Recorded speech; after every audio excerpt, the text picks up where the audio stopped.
Nu, vienu žodžiu, vasario 22. Snygavo iki kelių. Prūdus viskas užšalis tebėr. Bet kas įdomiausia, snygį iki kelių, bet jau bits pradėjo medų nešti. Tai va,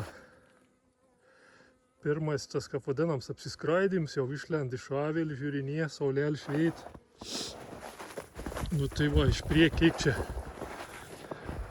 Iš 9 avilių, va tai kur ir taškeliavis.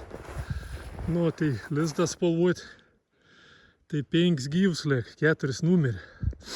Bet numirė, kaip sakiau, dėl to, kad net netkreipiau dėmesį, va kiek daug žuvus apačiu.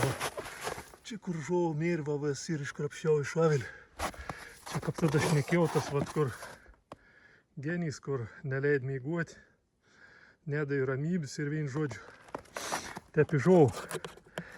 Genys tarškinį avilį. Anos išlėginteis. Tas kiek ten prarėjai, neprarėjai tų bitučių.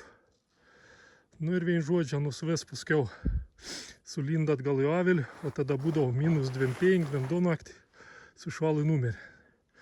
Tai va, tuos aktyviausiai iršta tuos. Dabar jau bit saulė nusileido. Bet skraidį stipriai darbo. O. Dabar būna nam išeimos. Va, mato, toks kabiškapsi viduriaun. Anos būna prisivalgius, jie dabar kas skrenda.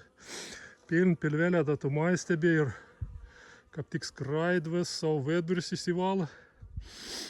Nu tai va, prasidėt gyvenims jau po biškį. Reikės dar paskiau už kokios 2 savaičių pažiūrėti, kiek to mais betur. Nu, čia visur matot, kiek ir kiek vat per žuvų, per žėjimą.